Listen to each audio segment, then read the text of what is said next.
નમસ્કાર દર્શક મિત્રો, મિરર ઓફ ધી વર્લ્ડમાં આપ સૌનું હાર્દિક સ્વાગત છે।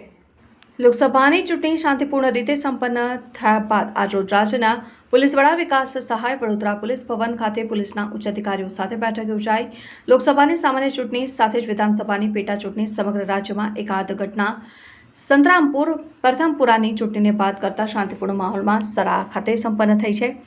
પોલીસ તથા અર્ધ લશ્કરી દળો તેમજ ARPF સહિતની પ્લાટૂન દ્વારા જે રીતે સરાહનીય કામગીરી કાળઝાળ ગરમી વચ્ચે કરવામાં આવી છે તેઓની કામગીરીને બિરદાવવા આજે રાજ્યના પોલીસ વડા વિકાસ સહાય વડોદરા પોલીસ ભવન ખાતે આવી પહોંચ્યા હતા, જ્યાં પોલીસ બેન્ડ સાથે તેઓને ગાર્ડ ઓફ ઓનર થકી આવકારવામાં આવ્યા અને આ સમયે શહેર પોલીસ કમિશનર નરસિંહ કોમર, અધિક પોલીસ કમિશનર મનુ નીનામા સહિતના શહેર અને જિલ્લાના પોલીસ ઉચ્ચ અધિકારીઓ ઉપસ્થિત રહ્યા હતા અને જ્યાં રાજ્યના પોલીસ વડા દ્વારા તમામ પોલીસ અધિકારીઓ સાથે બેઠક યોજાઈ અને ચર્ચા કરવામાં આવી। સાથે સાથે કાયદો અને વ્યવસ્થાને વધુ સુદૃઢ બનાવવા અંગે પણ ચર્ચા કરાઈ।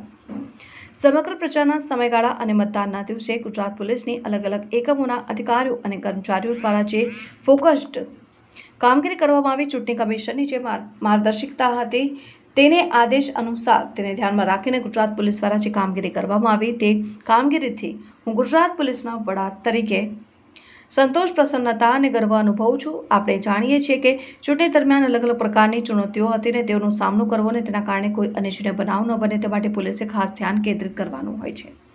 ગુજરાતમાં ઘટના મુક્ત ઇન્સિડન્ટ ફ્રી લોકસભાની ચૂંટણીનું આયોજન થયું છે। ગુજરાત પોલીસની કામગીરી હતી તે અલગ અલગ પ્રકારની હતી અને ચૂંટણી કમિશન તરફથી રાજ્ય પોલીસની કામગીરીને લઈ અમુક અપેક્ષાઓ હોય છે। વધુમાં તેમણે ઉમેર્યું કે પોલીસ કર્મીઓને ખાસ કરીને લોકસભાની ચૂંટણીમાં સેન્ટ્રલ આર્મ્ડ પોલીસ ફોર્સ મોટી સંખ્યામાં ગુજરાતમાં આવ્યા હતા, મદદરૂપ થયા હતા। આપણે જાણીએ છીએ કે ચૂંટણીમાં અલગ અલગ પ્રકારની સેન્સિટિવિટીઝ હોય છે। એ સેન્સિટિવિટી પછી કાસ્ટ લાઇન ઉપર હોય, કોમ્યુનલ લાઇન ઉપર હોય, પોલિટિકલ સેન્સિટિવિટી હોય, કાયદા અને વ્યવસ્થાના પ્રશ્નો હોય, એ તમામ અલગ અલગ બાબતોમાં આપણી તૈયારીઓ હોય છે અને એ તૈયારી કરવામાં જે સમગ્ર પ્રક્રિયા છે એમાં ઇલેક્શન કમિશનની જે ગાઈડલાઇન્સ છે એ ધ્યાનમાં રાખીને જ કરવાની થતી હોય છે। જ્યાં સુધી આ ઇલેક્શનનો સવાલ છે, આ લોકસભા ઇલેક્શનમાં અલગ અલગ પ્રકારની ચુનૌતીઓ લોકલ લેવલ ઉપર અને રાજ્ય વ્યાપી ગુજરાત પોલીસ સમક્ષ હતી।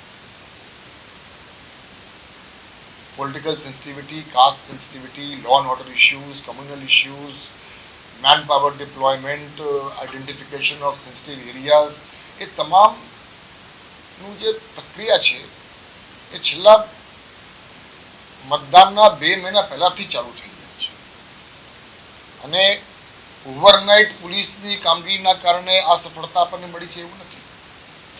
એમાં છેલ્લા 2-3 મહિનાની મહેનત છે અને એ મહેનત ફક્ત વરિષ્ઠ પોલીસ અધિકારીઓ નથી કરી।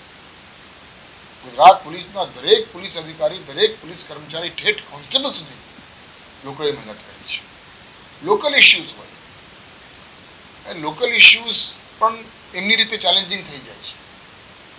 એટલે તમામ ચેલેન્જીસ લોકલ ઇશ્યુઝના, સિટી લેવલના, રેન્જ લેવલના, રાજ્ય લેવલના, એ તમામ સેન્સિટિવિટીઝને ધ્યાનમાં રાખીને તૈયારી કરવામાં આવી હતી અને કોઈ પણ ઇલેક્શન સમગ્ર વહીવટી તંત્ર માટે તો ચેલેન્જિંગ હોય જ છે, પણ પોલીસની પણ અલગ પ્રકારની ચેલેન્જ છે અને એટલા માટે હું કહું છું કે મને ખૂબ ગર્વ છે કે ગુજરાત પોલીસે તમામ અધિકારીઓએ જે મહેનત કરી છે અને આજે ચેલેન્જીસ આઈડેન્ટિફાઈ કરી અને ચેલેન્જીસને આઈડેન્ટિફાઈ કર્યા પછી એને અનુરૂપ તૈયારી કરી, એ બંનેમાં આપણને ખૂબ સારી એવી સફળતા આપણને